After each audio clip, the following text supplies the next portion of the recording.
Hi, my name is Bill Sullivan. I'm the founder of a company called C4C. C4C Inc. is a coupons for cannabis mobile app and coupons for C stores, which works in the CBD, HHC, pretty much everything you'd find in a convenience store, bodega, smoke shop, pharmacy, or grocery as it's relevant to cannabis.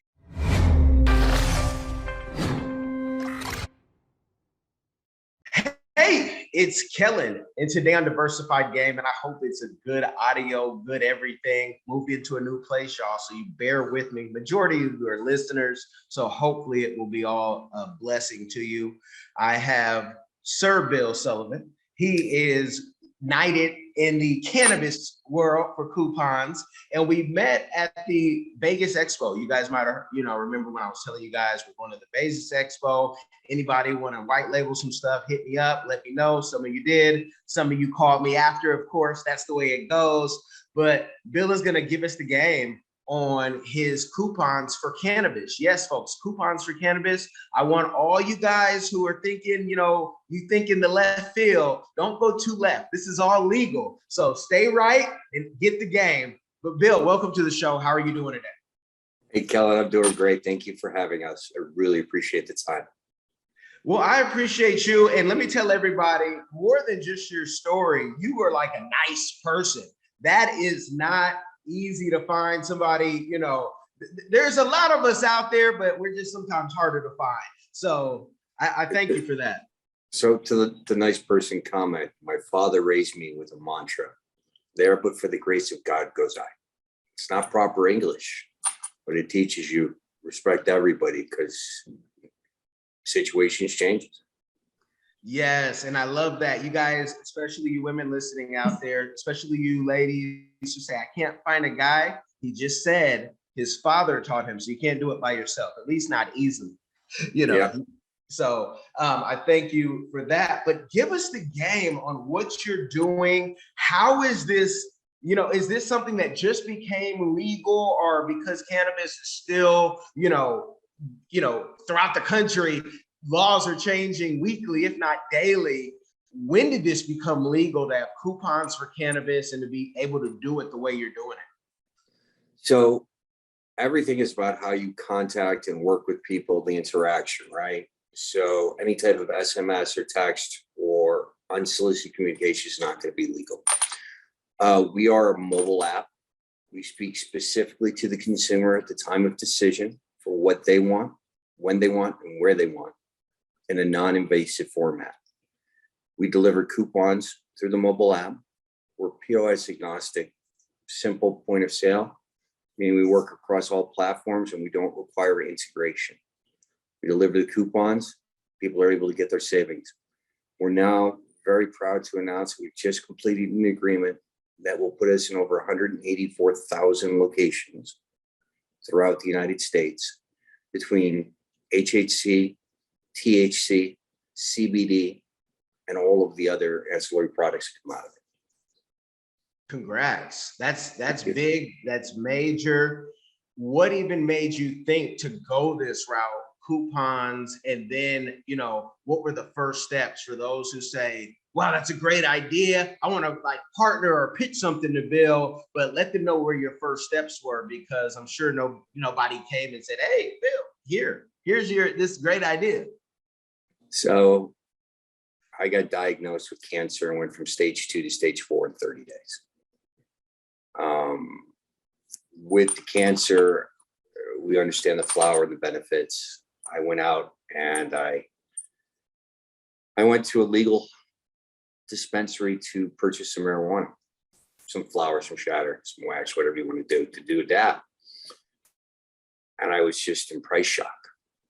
I mean, the first time you walk into a legal dispensary and you see, $40, $50 for an eighth, you don't understand the quality, you don't understand what you're going, so you run to the plug in the corner and you pull it for $25. And it dawned on me that there has to be a standard of product, there has to be quality, and there has to be accessibility. So that's kind of how the entire idea morphed into what it is today. Nobody came running to me and said, here's money. So I pretty much sold everything I had to make it happen. And where are you now with your cancer? My mother had that and she fought it for years. They said, oh, you're gonna, be out of here. She fought that for, almost half a century. So doctors are doing their best guessing. But where are you at right now with your health? I'm in remission to the best of my knowledge. I'm about due for my 6-month blood work, but it's a battle like anything, once you have it, it never goes away.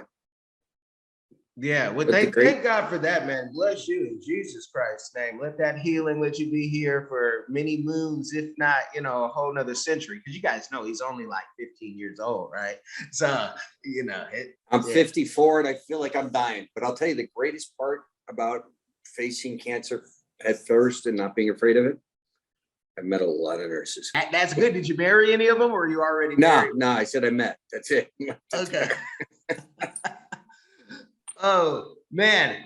So, this was out of a real need where a lot of people think, oh, folks just want to get high like they are 15, right? And, and now we're even finding 15-year-olds, instead of putting them on the ADH medicine, the cannabis, even if it's the edible, might smooth them out. It's better than the lithium that I had to give kids who were like 5 years old at the Sisters of Providence in Massachusetts back in the day, 5-year-old on lithium. That makes no sense. And you look at it, and a lot of it has got to do with the diet. I was just reading an article about red number 5 or whatever it is. It's a food dye that they put in that's illegal in all other countries, but it causes ADHD in kids. Yeah. Why are we doing this to our children? I guess to keep medicine flowing and going strong, and the pharmaceuticals and all the great lobbyists is my only best guess. You guys, I don't know. I don't claim to be one of those podcasts that have all the answers at all. We just talk what the facts are. And the facts are our kids are over medicated. And a lot of that is, it's just they're not able to play outside. And it's because of the laws. Those have changed where you and I, we could play out all day. And now you'll have someone call CPS on somebody saying kids are playing at the park. I've had that job. I'm not telling you guys what I guess. I'm telling you what I know. And it's ridiculous. Some of the cases, I'd say about 90% of them, if not maybe a little more. But with the coupons, what have you, when you say you want to do this, was it creating the app first? Did you go after any angels or venture capital or any grants for small business in that field? So I don't have the background for grants, meaning I don't know how to do that. I worked in Silicon Valley for 25, 30 years and had a bunch of exits. Also had 2 divorces, so not much money left over. In each case, to come up with the idea was great. To go and talk to people with the idea was great. To get anybody to put money into it was impossible. It's one of the commitments we offer from C4C as a partnership and to get back into the community. And it's from a social equity into the military. We're giving back money. When we make it, we share it. But in my case, nobody stepped up. Nobody stepped up and said, hey, let's do it. I have one partner, Neil, that came in early for a minimal amount, and I matched that, and we started the road. One of the hardest things to do is when you go out there and you price shop to have somebody build your mobile app, you're trusting them with essentially your child, right? And if they don't care like you do, then they will deliver a crappy product. And I paid 3 times for a crappy product before I got a good one. There's a lot of things people don't understand, but the biggest one is nobody cares about your money more than you do.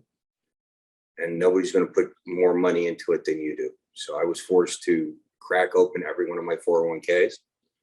I was forced to sell every nice car I had. I was forced to sell every bit of jewelry I had. And still barely made. Tell the people, you worked in tech. So you knew a lot of friends, you knew what to ask. What are one of the things that you might have said, I should have done and structured the deal like this? Because now every app developer, everybody who knows anything about, anything about what Web3 is going to be, even if they just know how to say it, they're selling people and saying, hey, I can create this app. And let me give you a short story. I had a couple companies. I want to do like an Uber Lyft type app in another country. And everyone's like, oh, I can do that for 25,000. I said, but what about the monitoring? And they're like, oh, no, it won't need to be updated. I'm like, I don't think that's how Uber and Lyft do their thing. I'm not like, I don't know everything, but you're not going to be the company for us because the way you're talking. So what are some of the things you should have asked or the way you should have structured the deal with your developers? First thing and the most important thing is to bring on a real project manager, someone who actually knows how to set minimum thresholds. We're going to get to this point, this point, and this point.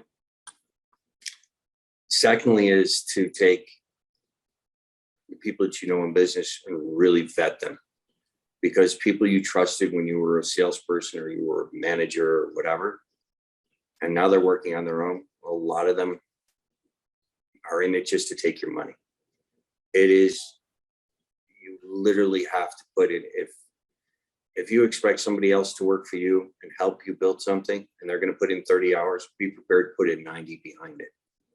Looking at that code, testing it out, making sure that they, you've got a flow chart that properly explains how you want things to, how you want things to go. So the if-then statements, if customer comes in and enters information, searches for flower, make sure that the flowers, submissions they received through the app are going to be relevant to, an indica, a sativa, a hybrid. You want to be able to say, and if they're looking at that, make sure they also look at a glass product, because they're going to need something to smoke it with. And if they're not going to smoke it, is it going to be an edible? And if it's going to be an edible, how is it going to happen? If it's going to be a shroom product, and there's so many different factors that you have to look into, and don't expect your developer to do it, because to them, it's a $25,000 job.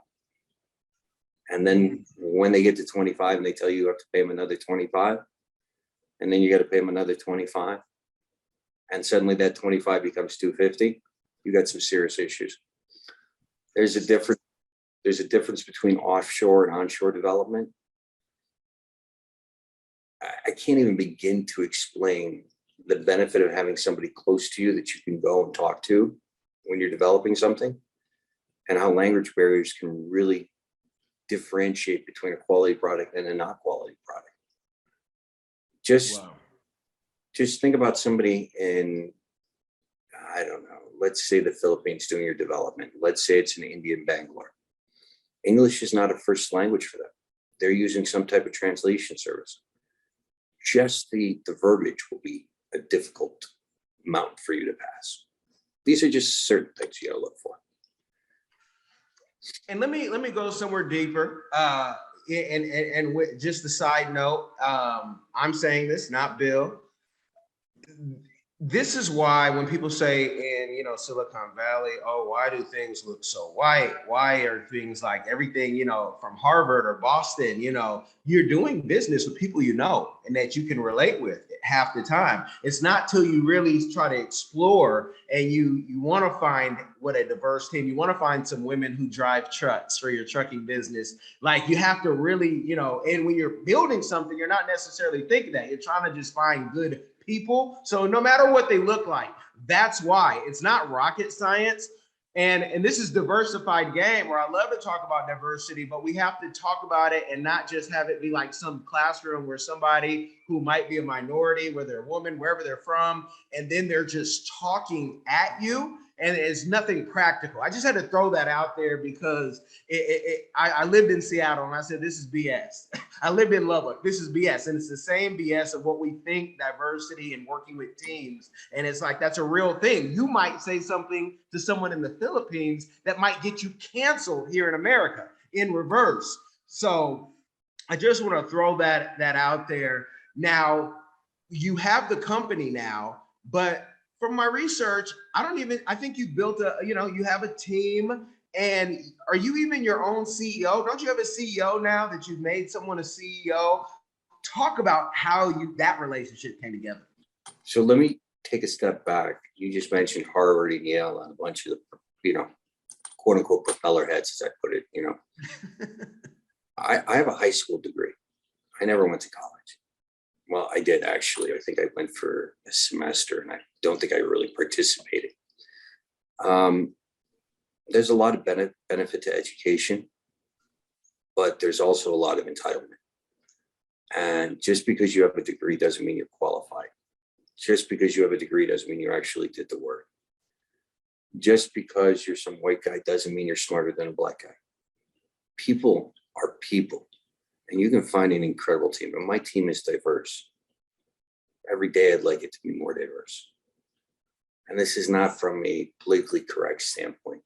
It's because different people, different cultures, different races, different orientations, whatever it is, bring different ideas. And put that all together, and you can build something incredible. From the standpoint of me, I'm not the guy that runs a business. I'm the guy that comes up with an idea, struggles and finds a way to pay for it. Okay.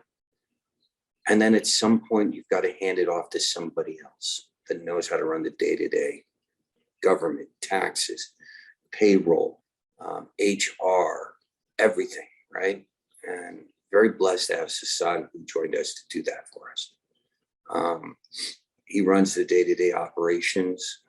When I have to deal with him, when he has to deal with investors, he'll ask me to meet him face to face. But when it comes down to the finite terms and everything else, that's what he's done for 30 years. That's why he's in the title he's in.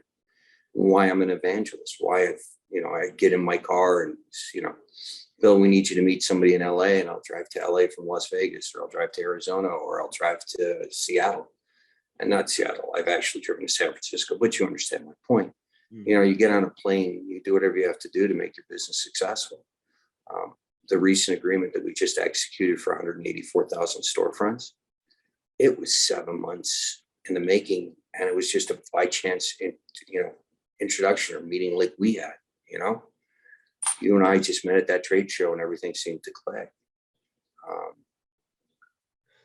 That's awesome. How someone's asking, I can hear them. How did you find that person? What website? Was it Tinder for business, or was it, Plenty of Fish for business? They want to know, how do you find these people?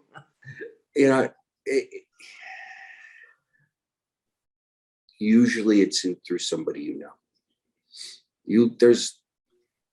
if you're a major institution and you've got backing by, Silicon Bank or, any of the multiple hedge funds, right?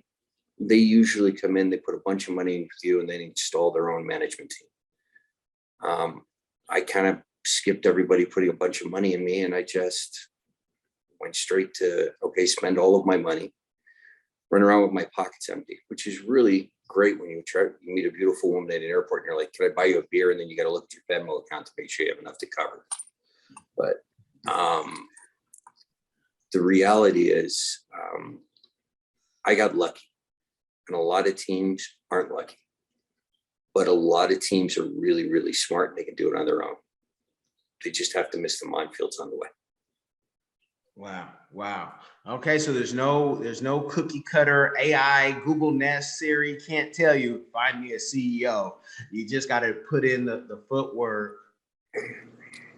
With the footwork, are you having to go store to store to get these coupons, or is there a way for you to be able to grab this? So, because somebody in Michigan will say, well, is my store there? Or someone here in Florida, is my store there for my edibles? How does that work? So my email is Bill, BILL, at C4CInc.com. You have a product you want to put on a shelf and you want to run it with me, reach out to me directly. Go to my website, Coupons for Cannabis. Okay? Couponsforcannabis.com. Go to the website, sign up as a manufacturer, and I'll get my team to reach out to you. But bottom line is, quality products, we can bring them in. We don't get in between the store and the manufacturer. We let them work together. Okay? The only thing we require is that they utilize us for coupons. What does this mean? This means that I will, if you have a quality product you can handle, volume. You have to understand it. 5,800 smoke shops in Florida, 36,000 liquor stores in the 12 states in the Northeast alone, right? If you're going to come to me with a CBD or over-the-counter, quote unquote, legal flower product, you've got to be able to handle that, be able to, supply that store. Because if you do a cookie, or if you do a vape pen, or if you do a gummy, if that product goes off the shelf and it's incredible, and in a month or in a week or 2 weeks, I sell out your product, you got to be able to restock it right away. Otherwise, it does no good for either one of us.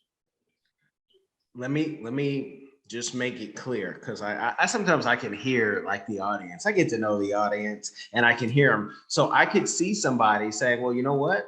I got a product, but I haven't been able to get it in the stores. Let me use Bill as my distribution.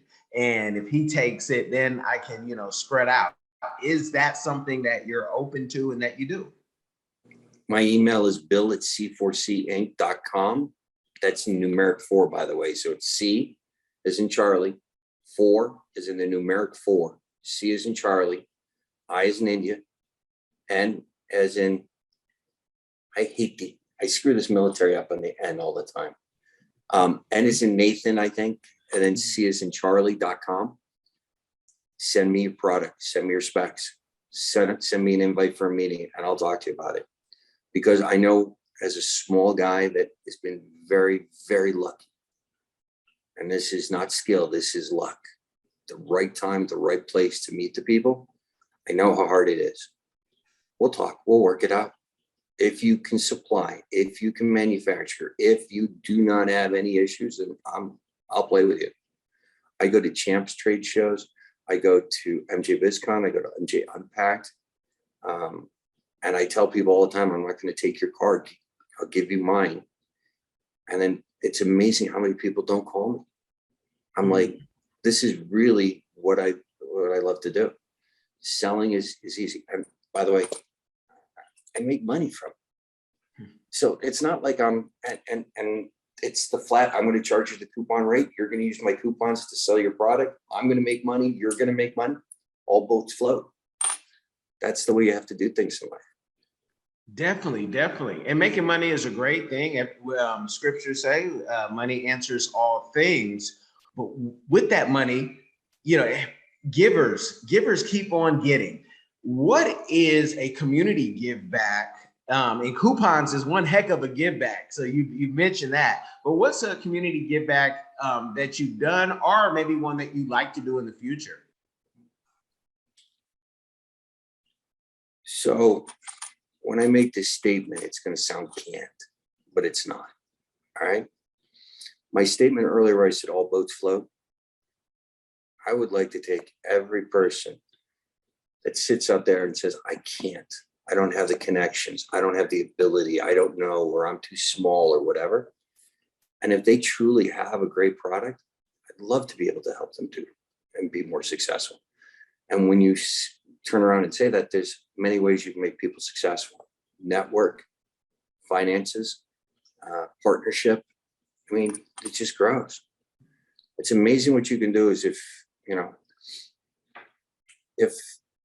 part of my plan, and it comes directly out of my pocket, okay, it doesn't come out of the company, it comes, and I own the majority of my company, just to make it clear. I give back 5 to 10%, depending on what the opportunity is, out of every dollar I make. Now, 10 cents doesn't sound like a lot, but 10 cents times 1 million customers, that's 10 grand. 10 or 100 grand, one or the other. I can't do math anymore. But think about how that changes somebody's world when you can come in and say, I want to build a manufacturing facility and I want to build a full spectrum nano THC product to combat cancer. And I'm going to need a machine to build a pill that'll be a suppository, or one that's an oral or whatever. And you're looking at 50 to 100,000. Well, I would become your partner. I would help you build the product. I would then help you distribute the product. And then we both would benefit from the revenue.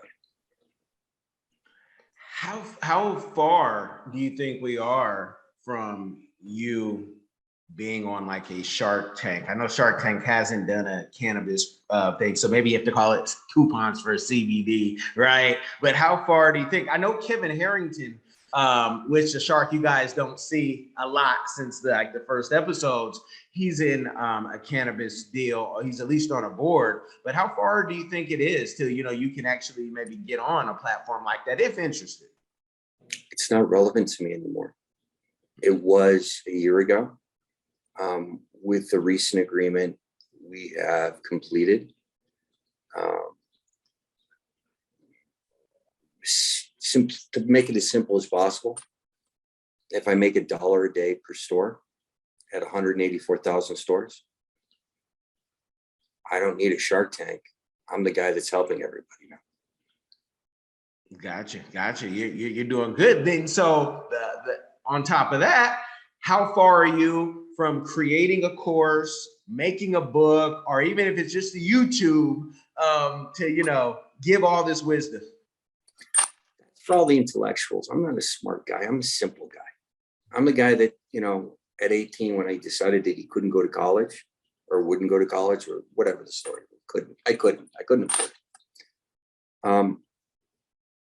When I accepted that, I decided, I got to find something to do. So I saw a guy cutting trees. We had a nice storm in upstate New York, and I started cutting trees, and I made $500 in a day. And all I had was a chainsaw that I bought for $100. I'm like, fuck, if I could do this, I'll keep growing. Until I realized one day at 25, I was very tired every day because climbing trees and cutting trees and whatever was exhausting work. So I said I had to find something else. That evolution brought me to where I am today. But writing a book about it, nah, smart people do that. I'm just simple. Well, I'm gonna push you, because you could talk your book into audio, have someone do it, and a lot of authors are doing that. But we need the people who feel like they're not. There's some people who are just literally floating on air, especially on like the Instagrams, and they have every answer. They're certified in every type of thing, and they've never actually done anything at all. And they're really not certified, but that's what they tell us. Because I hear people, and I used to drive a truck. Oh, really? Okay, well, let's get on this one right here. And they're like, wait, what's this foot thing? My truck was automated. No, it wasn't. You're lying. So hold on. Let me go back. I still have my saddle. I don't have my spikes anymore. I know how to try or still make a rappelling knot. I can still go up 100 feet in the air, and I'll still be scared to death because I have an extreme fear of heights, but that's what I had to do to feed myself at the time. It's a lot better to help people to be in that position. I mean, people recognize me when I walk through a trade show now, but it's mainly because my dog was always with me. And, people are, at the last Champs trade show, they were like, hey, where's your dog? And I'm like, fuck. Everybody knows my dog's name. Nobody knows mine, but surprisingly, they knew me. You can write a book and you can reach all the people that buy your book. Or you can just make yourself accessible to everybody and help everybody float. The all boats float thing. I'm not that guy. I swear I'm not. I don't want to write a book. I don't want to tell people, because what's right today is probably going to be wrong tomorrow. We're going to be overdone. I'm going to tell you that, the biggest key to success is your network. If you hang around with people that want to get drunk and sleep all day, and that's exactly what you're going to do.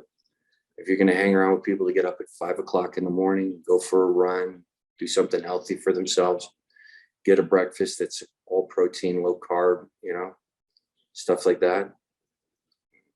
Then they go to work and all they do is bitch and moan. That's exactly where you're going to be. Or if you're going to get up every day and surround yourself with people that want to build something, make something. And by the way, not to build it and make it so you can turn to the guy next door and say, ooh, look at me, I did this. But you build it for the right reasons. Those are the people you want to hang out with. And in my network, I made mistakes. People I trusted, thought were family, stole from me left and right, stole from me while I was going through chemotherapy. You gotta be low to take from. Yeah, you had to be. And this Gosh. almost died on the vine because of that. I would love to share the names of some scumbag companies I used, except there's a liability thing there. I can't. But, my CEO, Sasan, and I love this story, I tell it all the time. We fight like two kids on the playground because I want it one way, he wants it another way. And we got to make that work together so we can go forward, right? And it's that key to everything. It's, being able to fight and still work together. Man, I tell people business is like marriage, like relationships, like a lot of things. And that's the whole key. How do you fight and keep on moving together without killing the next person, right? Because that it always flashes through your mind. Hey, we got out of here, death do us part. But no, this isn't the movies, y'all. Don't do that. You'll end up in a place. Look at Lock Up Raw. You don't want to be the guy with the tattoos on his face talking about you got jelly. Hold on. I've got a lot of tattoos, and this is in the last year. And I'm thinking about going all the way up to the necks. You're addicted. Dude, it's tattoos for me are a way to deal with all of the pain in life. It sits as a masochism thing. I don't know what it is, but you forget when they're tattooing you because it hurts like all but Jesus. And I don't care who you are. There's people that are hurt out in the world and they deal with it differently, whether it's alcohol or tattoos or screaming by themselves. And you got to look past all of that to find out who they are. Yeah. And before you guys try to copy Bill, what I do to get that, because that needle is addicting. What I do, I say, you know what? When I go to the dentist and I eat all the crap, especially the candy, remember when it used to be like, 5-10 cents for some lemon heads? I then tell the dentist, because I'm going through this, no Novocaine. Do it raw. Root canal, don't know. Give it to me raw. You do a root canal without Novocaine? Yeah, because I had to tell myself. Respect the boss. I cry like a girl with the toothache, and I don't mean that in a negative way. It's just I just cry. It's like, are you kidding me? Yeah. No Novocaine? No, because it was my fault. And even before this, like my teeth, I've had braces, retainers. Now I got these dang Invisaligns, free commercial. I take out so I'm not slurring like I want to say something that would totally be offensive. But you get it. And Bill, I tell my kids that. I say, hey, don't text me. I'm not no 13-year-old girl. And they're like, what does that mean? And I'm like, I tell everybody that. Don't text. I don't text. It's sad in society today.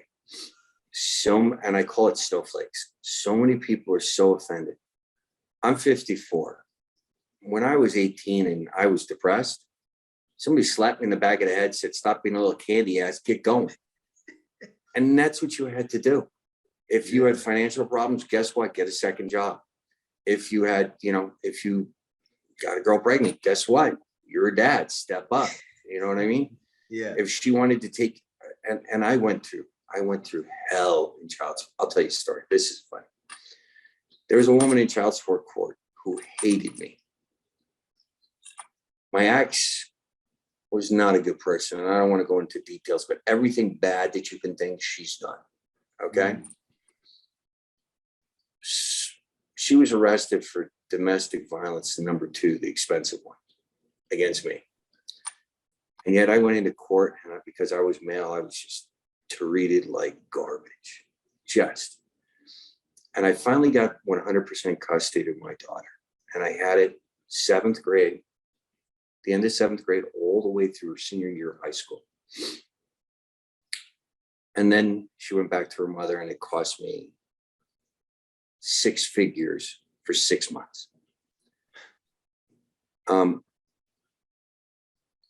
The child support worker was so mean to me that in that period when I had custody of my daughter, I turned around and I said something to the extent of, and this is going back to married with children.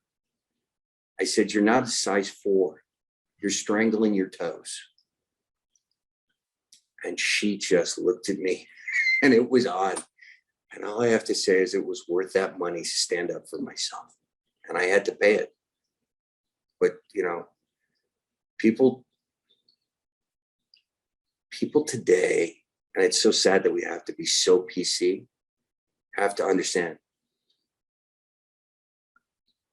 I don't want to believe there's ugliness in the world. I don't want to believe there's racism. I don't want to believe that people hate people based on color or orientation or whatever. And sometimes that happens. I'm not going to deny it. But I'm going to tell you most of the time, there are a lot of good people out there, that just want everybody to win. I'm just one of those guys. I don't want to. My sister is African American and Vietnamese. When people see us together, they would ask, "How is that possible?" I go, "What do you mean? She's my sister," and I leave it there. Nobody deserves an explanation. If you're family, you're family. And I try to bring that into my business world. I don't choose people based on orientation, by color, by whatever. Just good people. That's all I want to deal with. And if you're bad people, I don't want to make you any money. Amen to that. I Amen don't, to that. yeah. That's why, okay, if not the book, the YouTube, work, do a minute a day, because there are so many people who don't have wisdom. They don't have good people around them. And sometimes, like, the kids are telling me, I can only connect with what I see online because there's no one around. And for those who, I can hear it, someone say, "Oh, he's talking about the women in court." It's not fair that when you go to court as a man, you're sometimes, and a lot of times I've sat in court with, again, doing my job back in the day, and the men have to pay for the court fees after. And you're like, why do you have to pay for the court fees? And they wrap it up as a money thing, but I've seen it across the board. And so that, that's a real thing. It's a real problem here in this country. One of the reasons families are dying because men are saying, "Hey, get married for what? I go overseas and and have a whole family and not bring them here, or just not have a family." But that's a real issue. You guys, I promise you, I'm going to bother Bill off air about doing something where he can give you more wisdom. I call it being everybody's daddy online because they don't have one. They didn't, not everyone is blessed, but you can tell the men a lot of times who did not have a father or even a male around because they act like women. And I meant that. I can't be canceled because I'm not looking for your guys' approval. Life is good here in South Florida. You can come see me anytime. Just knock or call before because, we have things like the castle law. And we don't want you running up on me. But I mean that. Like, people shouldn't be canceled. If that's how you feel, that's how you feel. I've interviewed for work the skinheads and the Klan members. I haven't had a problem with them if you guys come with respect. And again, there is racism. There are people on all sides who just don't like people, period. And those people, that's not my tribe. So I stay away from them. Bill, give the people some of your wisdom and some last words. Yeah. So never date somebody for money or for race. For the last 15 years, and I'm 54, the first half of my life, I dated primarily white women and maybe Hispanic, right? The last 15, I've dated exclusively women of color. And I've never been treated better in my entire life by anybody.